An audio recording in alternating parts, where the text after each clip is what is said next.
Hi Earth Angels! Kamusta? Welcome back to Pinay Angel Tarot. This reading is a love message for no specific sign. This is for anyone na makaka-resonate kahit ano man ang zodiac sign nyo. General reading po ito, kaya maaring mag-resonate o hindi. Pero pag nag-resonate, i-comment nyo para alam ko. And comment present para alam ko andyan kayo, nanonood kayo. So, tingnan natin ang energies nyo ngayon. This is also a full moon reading. Kasi, effective pa rin po yung energies ng current na full moon. So, first full moon of the year. Kaya, exciting to guys. So, ready ko lang yung mga cards ninyo. Kamusta naman kayo? Kung kailangan nyo po ng gabay, pwede po kayo magpa-private reading sa akin. Message nyo ako sa Facebook page ko, Pinay Angel Tarot, or sa Viber or sa WhatsApp para mas mabilis. Nasa description box po yung contact details. And kung kailangan nyo naman ng crystals to help you attract love or to help you manifest, also meron din to attract money, for protection, at marami pang iba.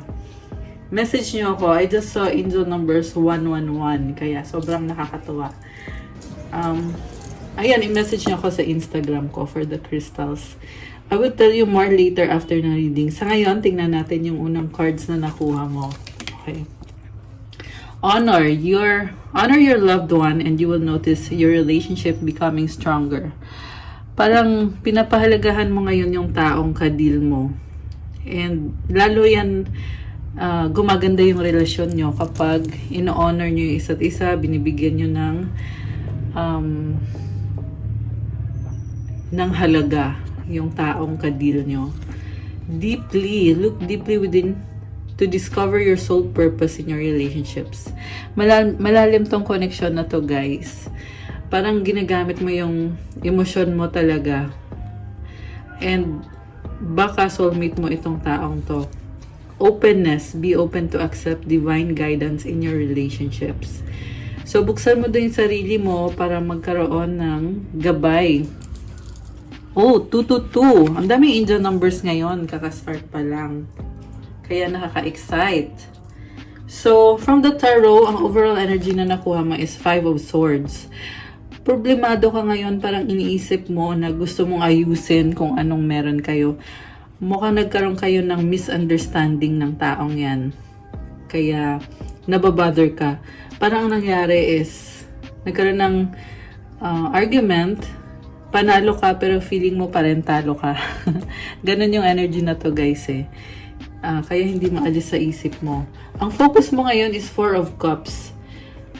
Parang nakita ko sa'yo, naboboard ka sa relationship nyo ngayon. Naghahanap ka ng emotional na connection sa relationship nyo. What crosses you is 7 of Swords. Yung nga lang, ayaw mo sabihin lahat ng iniisip mo kasi nagsiset ka ng boundaries. Ayaw mo din gamitin laban sa'yo kung ano yung mga iniisip mo. What lies below is 8 of Cups. Tinalikuran mo na pala to dahil gusto mo unahin naman this time yung sarili mo. Mukhang nag-invest ka ng panahon, ng emosyon, pero hindi ka naging successful. Ibig sabihin, nagkaroon ka ng expectations, pero hindi sumang-ayon sa'yo yung sitwasyon. What lies above? 2 of Wands. So, pinag-aaralan mo ngayon, inobserbahan mo yung taong yan, kasi sobrang attracted ka sa kanya eh. Gusto mo siya, malaki yung plano mo dito. Gusto mo mag-settle down. Kita mo yung apoy. Ayan o. Pero may kulang pa eh. Kulang pa sa foundation yung connection nyo. Kaya, andun ka sa point na nangangarap ka pa lang. Wala pang actual na plano. Okay. What lies behind is 4 of Pentacles. Dati ka na atang nasaktan, kaya nag-iingat ka, hindi mo masyadong binubuksan yung puso mo. Kasi yan yung paraan mo para protektahan yung puso mo, para hindi ka ulit masaktan. Pero, ngayon naman, naboboard ka. So, okay. Hindi mo naman pala masisi yung person mo kung bakit hindi level up yung connection nyo, kasi ikaw din mismo nag-hold back ka din para sa sarili mo eh. So, mukhang nakita niya sa'yo na hesitant ka or hindi mo binibigay ng buong buo yung sarili mo sa connection na to. So, what lies before you is Page of Wands. Parang, nakita ko dito magbabago din yung isip mo. Kasi nga, gusto mo talagang level up kayo eh. Kaya posible pinag-iisipan mo na talagang ipaglaban mo or yun, ipaglaban mo yung relasyon nyo or yung connection nyo. So, ang tingin ng person mo sa'yo ngayon, binlock mo ata siya or tingin niya sa'yo, ilang beses ka nang nabigo. So, ibig sabihin siya mismo alam niya na pinaproblema mo tong relasyon na to. Feeling mo kasi effort ka ng effort pero hindi naman successful. Ang tingin mo naman sa kanya, ang dami niyang pangarap sa buhay pero wala siyang ginagawa. Ang dami niyang plano. Posible maraming promises sa'yo tong taong to pero parang nagpapakasaya lang siya. And, parang in-enjoy lang niya yung buhay niya. Okay. Mamaya i-clarify natin yan.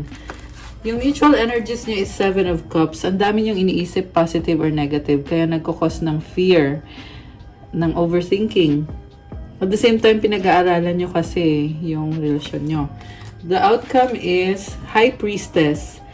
So, ang dami niyong plano, pero hindi kayo nagsasabi. Ano kaya?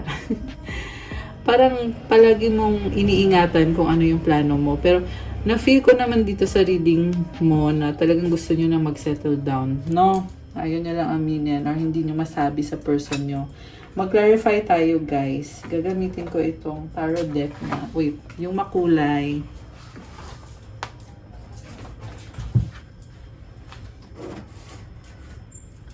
Okay, I will use this one.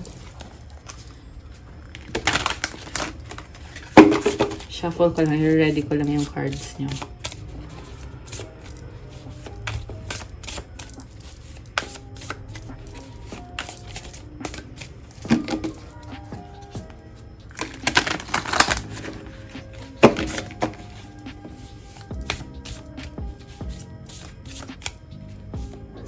Parang isip ka ng isip ngayon. Yan yung nakikita ko dito sa reading mo. Isip na isip, pero natatakot ka naman. Okay, so i-clarify natin yung overall energy. Kung bakit ka nga ba isip na isip. 5 of Pentacles, Ace of Swords, 3 of Pentacles. Dati ka na atang iniwanan. Kaya, ngayon talagang gusto mo mag-workout yan. May Temperance card sa bottom of the deck. So, binibigay mo na talaga yung best mo. Bigay todo ka dito.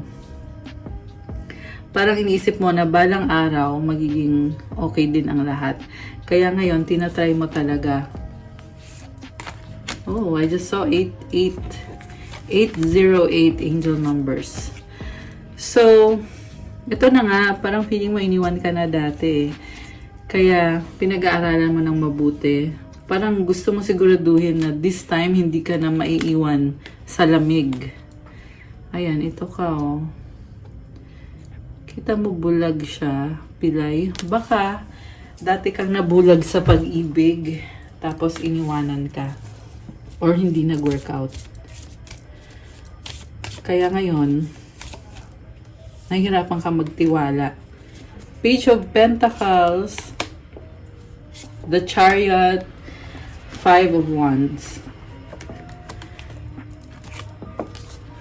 Parang nakita ko nahiya kang sabihin yung katotohanan pero mangyayari at mangyayari pa rin. Mukhang magkakaroon ng conflict dito kasi magkaiba kayo ng gusto. And nag-iingat ka kasi malaki respeto mo sa taong yan pero nakita ko din dito merong communication. Yung nga lang guys, sobra ka talaga nag-iingat kasi ayaw mo apakan yung pride niya. So, bakit? Teka, ano pa ba? Bakit parang naboboard ka? May nakita din ako dito na merong offer na tinanggihan. King of Pentacles. 8 of Swords. King of Cups. Alam mo bakit parang ang boring? Kasi masyado kang serious. Lagi mo iniisip yung responsibilidad mo. Hindi ka makagalaw. Kita mo nakatali siya dito. So, I feel like you're tied up sa trabaho, sa responsibilidad. Although, nakita ko dito, ginagawa mo yan kasi pangarap mo yan eh. Yung magkaroon ng magandang trabaho or negosyo ba yan. Magkaroon ng abundance sa paligid mo. Kasi, seems like there's so much abundance. And merong, ayan, may mga stars ka dito. So, nagkaroon ka na din ng recognition sa buhay. So, iniingatan mo kasi yon. At the same time, nakikita ko nagtitiis ka. Kasi, para yan sa mga pangarap mo. Ayan, may mga stars ulit, oh. Iniisip mo kasi yung mga pangarap mo palagi. Kaya, nagtitiis ka sa sitwasyon na kahit feeling mo, hindi mo na maalagaan yung sarili mo. Hindi mo na namamahal yung sarili mo or na-enjoy yung life mo. Okay. So, gusto kong i-clarify yung sa nakita kong offer na tinanggihan. Ano yun? May offer na tinanggihan. Ano yun? Two of Pentacles, Ace of Wands. Merong nagkakagusto sa'yo dito. Nakita ko, busy din siya sa buhay niya, pero ikaw yung gusto niya. At the same time, may takot. Kasi, inisip niya may mga problems, may mga bagay na kailangang ayusin. Also, guys, kita mo yung tubig dito. Ayan, yung alon. It symbolizes na punong-puno ng emosyon tong taong to. Na dahil nga sa emosyon niya, minsan nakakalito din sa kanya kung ano. Parang, I feel like, matindi yung emosyon niya. Kaya na-overwhelm siya. At the same time, nakikita ko very practical at nag-e-enjoy siya sa feeling mo or nag-e-enjoy siya pag nag-uusap kayo. Kita mo itong wand na yan. Yan yung passion niya. Na-sense ko din dito guys yung attraction, matindi yung attraction nitong taong to sa'yo. As in physical attraction na super. Okay. So, bakit nga ayaw mong tanggapin yung offer? The Star. Oh my gosh. 10 of Wands. So, ang dahilan kung bakit ayaw mong tanggapin is meron kang burden na pinapasan. And meron kang mga pangarap. So, the Star card, maganda naman tong energy na to. Ini-enjoy mo din kasi yung mga ginagawa mo eh. Tsaka kailangan mo talagang gawin yan. Baka kayo ay breadwinner. And meron opportunity dito na tinitingnan mo. Kaya inisip mo, paano yung opportunity para sa pamilya mo or sa mga sinusustentuhan or sinusuportahan mo. Kung hindi mo gagawin yung part mo, kung hindi mo sila, if you will not provide for them, ayun, in English na talaga. Natawa ako doon Hindi, minsan kasi mahirap ipaliwanag sa Tagalog. Kaya napapansin nyo minsan in English ko. So, dahil sa responsibilidad, the Fool, parang nakita ko sa'yo dito, ginagawa mo lang yung kailangan mong gawin, yung gusto mong gawin. Pakiramdam mo, hindi mo alam kung anong mangyayari sa future or kung ano yung susunod. So, may halong takot, no? May halong takot, at the same time, very exciting. So, nakita ko bago yung energy mo dito. Wow, oh my gosh. Feeling ko dito, sasagutin mo na yung taong yan or bibigyan mo na ng pagkakataon na maging masaya kayo. Kasi nagbago bigla Nagbago yung ihip ng hangin. And nandito yung sun which symbolizes happiness. Kita mo ang saya-saya niya. Oh. Meron siyang pony. So siguro baka ang ugali mo is may pagka-weird or unusual or magical. Kagaya ng pony. Or ng unicorn pala. Anong pony? It's a unicorn. So unique. Very unique. Okay. Merong someone dito, may attraction. Nanghihinayang. Okay, mamaya na yan. Ibang story na kasi yon. So, ituloy natin guys yung sa main story dito. Nagbago yung ihip ng hangin. 7 of Cups. Oh my gosh. Kasi excited ka. Nine of Cups. Iniisip mo na yung magiging buhay mo. Gusto mo maging masaya and overall, merong happiness. At the same time, nakita ko dito emotional ka, kaya minsan nakakalito sa'yo. Ang dami mong gustong gawin. Kita mo, ang dami-daming stars, oh. Ang dami-dami. Dami mong gustong gawin. Pero maganda to kasi self-love and self-care yung nakikita ko dito, guys. So, kailangan mo talaga yan. Syempre, kailangan mahalin mo din na talaga ang sarili mo. Page of Swords, there is curiosity or baka meron kang sinustok or pinag-aaralan. Nagsustok ka ata. Five of Swords ulit. Kaya ka nagsustok kasi nga hindi nga siya maalis sa isip mo. Ayan. So far, ang advice ko sa'yo, you need to take a risk. Kasi hindi mo malalaman yung kasagutan kung mag-workout ba yan o hindi, kung sasaktan ka ba ng taong yan o hindi. Hanggat hindi mo nasusubukan, yun yung paraan para malaman mo. So, gusto ko ngayon i-clarify yung bakit parang binlock mo ba siya or ang dami mong frustrations sa love life. Oh, ito, overthinking ka. Kasi hindi ka pa ata nakapag-desisyon talaga. Yun ang kailangan mangyari. Yun ang kailangan gawin dito. Oh, may nakita kong pag-uusap or travel. Oh, ito na nga, oh, hindi mo pa tinatanggap eh. Kita mo yan, oh, may offer sa'yo, pero ito ka dead ma. Naka-sad face pa, oh. Ayan. So, pag-isipan mo daw mabuti. And I suggest na take a risk para malaman mo. Ngayon, i-clarify natin yung feelings ng person mo. Bakit? Ano nga ba yun? Card na yun. Nakuha ng person mo. Natabunan na. Ito. Ito nakalabas pala. Bakit ito yung energy ng person mo? The Star. Baka may kadil kang Aquarius or this can be any sign naman. Binanggit ko lang yung Aquarius. Nga pala, it's Aquarius season right now. Happy birthday po sa mga Aquarius. Comment nyo kailan ang birthday nyo para alam ko. Okay. Oh, wow. Ang person mo, mabait to. Sobrang nagkikare sa'yo. Parang meron past memories, no? Parang energy ng bata. So, baka young at heart. Okay, tingnan pa natin yung ibang cards. Oh my gosh! Two of Cups. Wow. So, nakita ko dito, ayan, gusto mag-offer talaga sa'yo ng commitment, ng love, care. Nag-care siya sa'yo. Oh my gosh. Merong something from the past na naalala nitong taong to. Oh, okay. At the same time, malaki din ang pangarap ng person na to. So guys, hindi lang ikaw yung may mga pangarap. Siya din naman, lumabas dito sa cards. Kita mo hawak niya yung mundo. Ibig sabihin ganun kalaki yung pinag-aaralan niya. And naghahanap siya talaga ng stability din sa connection na to. Kasi nga may attraction naman siya sa'yo eh. Okay, sa bottom of the deck is si Queen of Swords, Four of Wands.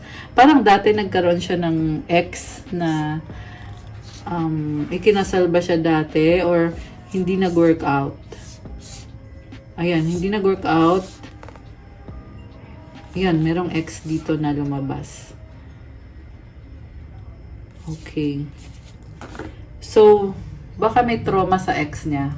May nakita din kasi ako na something from the past. Sabi ko nga, di ba, na naalala niya ngayon. Pero, set aside na natin yung nasa past. Kasi focus sa connection ngayon. Ano pa bang feelings niya ngayon? Nine of Wands, Knight of Pentacles, Six of Wands. So, I feel like busy-busy tong taong to. Ang dami niyang ginagawa. Pero, may nakita kong distance. Baka magkalayo kayo. And may mga tao din sa paligid niya. Baka maraming responsibilidad to. Ayan. Or baka sikat lang talaga siya. Pero may nakita kong distance na mabagal. LDR siguro kayo or magkalayo. Ayan. Magician, wow. Handa na siya para magkaroon ng bagong simula. May mga pinagdaanan to sa buhay. Ang dami niyang pinagdaanan sa buhay. Ngayon nakita ko dito, nagbabago na yung energy niya. Gusto niya niyang isarado yung dating chapter ng life niya para magsimula ulit. Ayan, pasensya na medyo maingay. May ginagawa sila sa kabilang building. Ewan ko kung naririnig niyo. Okay, so back to the reading. Oh my gosh. Parang nakita ko sa kanya gusto na magpakasal or mag-settle down. Ayan, nakakatuwa kasi tatalikuran niya yung dating buhay niya. Ayan, kung ano man dating buhay yon, baka connected pa yun sa ex niya. Binabago niya sarili niya ngayon. Anong outcome dito for this reading? Four of Wands, Four of Pentacles. Andun din yung feeling na nag-iingat siya kasi ayaw niya magka-problema. So, may time talaga na umiiwas siya sa'yo. Or hindi naman umiiwas, but yung bigla na lang tumatahimik. Alam mo yon, or bigla na lang nawawala. The reason na ganyan siya kasi pinag-iisipan niya yung risk na gagawin niya eh. Kasi risk yan eh. Naayos na kasi niya yung sarili niya. So ngayon, pag binuksan niya yung sarili niya sa another relationship, edi parang nilalagay niya sa alanganin yung sarili niya kasi posibleng masaktan ulit siya. Ayan, di ba? Okay. Oh my gosh, grabe. Three of Cups, okay. Tower. May nakita ko nag-uusap, nagkukwentuhan, nagse-celebrate. And parang minamanipulate yung connection. Oh, may nakita ko ditong ex na naman, iniisip. Pero, wala na daw. Tapos na daw sila. Single na siya dito. And ngayon, gusto naman niya maging masaya. I feel like matagal-tagal na din siya naging single. At excited siya sa bagong opportunity sa love. Merong obsession. Nakita ko sobra yung attraction sa'yo. Oh my gosh, guys. Malaking desisyon ang gagawin ng taong to. The Judgment and the Lovers. And I feel like ikaw yung pinili niya. Posibleng soulmate mo tong taong to. Pinag-aaralan niya ng mabuti yung sa connection nyo. Ang haba ng hair mo dito. The Empress, oh, the Lovers. Grabe. Strength. Alam mo, sobrang intense ng reading natin, guys. Nakita ko dito gusto niya mag-settle down, pero hindi pa niya sinasabi. Oh, dapat hindi ko sinabi yun. Ngayon, alam niyo na. Kasi sinabi ko na, ayan. Masyado na marami akong information na ibinigay sa inyo. Pero yun na po yung sa reading natin ngayon. Sobrang nakakatuwa. And, na-feel ko talaga yung pagbabago na mangyayari sa buhay ng person mo dahil nga sa ikaw yung pinili niya. Okay. Ngayon, tingnan natin anong mga gusto niyang sabihin sa'yo. Ano bang gustong sabihin ng person mo? I will wait for a sign from you. Nihintay ka lang niya. I regret lying to you. Okay. Meron ka atang hindi alam pa tungkol sa kanya. So, kilalanin mo din tong taong to. I left you before you could leave me. So, yun na nga. May time talaga na gusto niyang mapag-isa. Oh my gosh. 2, 3, 4, 5. Nakakaloka. Ang dami angel numbers sa reading na to. We need to let each other go. Alam mo, nakita ko dito, take it one step at a time. Yan kasing kahulugan ng angel numbers na nakita ko ngayon lang. I can't stop thinking about you. Oh my gosh. So, ayan, grabe siya, oh. Ang intense ng mga emotions dito. Okay, one more message. I hid who I really am from you. So, oo nga, ang dami niya ngang tinatago. Masikreto siya, no? Parang mysterious ng taong to. So many things remind me of you. Kuha pa tayo ng more messages. Okay, galing dito sa Oracle deck na to. I have so much things running in my head. Oh my gosh. Dami iniisip. I need you. Grabe. You are my peace. Oh my gosh, I love that. More messages. Dito naman sa Tagalog Love Oracle na ginawa ko para sa inyo. No. Ayan. May nag-no. Yan ata yung sagot mo sa kanya. Hindian mo siya. Crowded, magulo. Okay. May mga taong naiisip kayo pareho. Oh my gosh! Wala kita. I love you. Ayan. So, this is the last card. Definitely, mahal ka ng taong yan. Ayan, hindi lang attraction to, meron ng pagmamahal na namumuo. Kuha ko kayo ng advice card. Wait. Actually, ito na lang. Mensahe galing sa universe. I let go of the shadow of the past by seeing someone for the first time with the eyes of love. So, may mga hindi magandang nangyari sa past nyo. Pareho ata kayo, ikaw, pati yung person mo, may experience na hindi maganda. Pero kailangan i-let go yun. Tingnan mo ulit yung sitwasyon ng may pagmamahal. Grabe naman. Ang intense. Pero sobrang exciting kasi, alam mo yun, very clear yung intentions sa nakikita ko sa reading na gusto nyo talagang mag-commit at mag-settle down. Ayan. Okay guys, that's what I have for you sa ating love message for today. Thank you so much for watching. I-like nyo na tong video na to. Kailangan ko po yung mga likes nyo. Comment kung nag-resonate or kung ilang percent nag-resonate yung reading. Kung bago kayo, please subscribe kasi malaking tulong po yan para tuloy-tuloy lang ang paggawa natin ng more love readings para sa inyo. And kung kailangan nyo naman ng gabay, kung nag-resonate kayo at kailangan nyo ng more information, pwede kayong magpa-private reading sa akin. May bayad po yun kasi ikaw mismo yung i-reading ko. Message lang kayo sa Facebook page ko, Pinay Angel Tarot, or i-chat nyo ako sa Viber or sa WhatsApp para mas mabilis. Nasa description box po yung mga link tsaka contact details. For those na nangangailangan ng crystals to help you attract love, to attract abundance, money, prosperity, and for protection, meron din time for creativity, vitality, and marami pa pong iba. Bisitahin nyo sa Instagram ko at i-message nyo ako doon. Nakapost po lahat doon, pati detalye kung ano yung benefits ng mga certain crystals na yan. Ang suot ko ngayon is ito napakagandang fire quartz. And very grounding at the same time, empowering yung energy niya. So, nagbibigay ng motivation.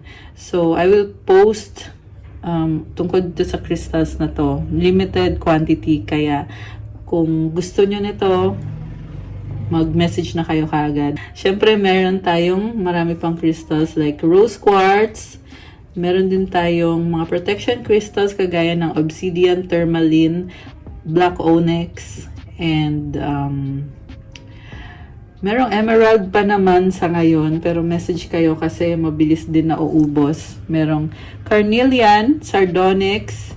Carnelian is for vitality, to give you confidence and strength. Especially kapag marami kang competition para hindi ka, alam mo yun, you know how to stand up for yourself. And also, for the year of the dragon, yun, maganda yung carnelian. And syempre yung pang-attract ng money, which is citrine and pyrite. Marami pang iba actually guys. Also, maganda yung amethyst for this year kasi color purple is lucky color for this year. Ayan, so message na lang po kayo. Thank you so much, Earth Angels! Have a good day. Stay safe. God bless you. And I'll see you again soon, guys. Bye!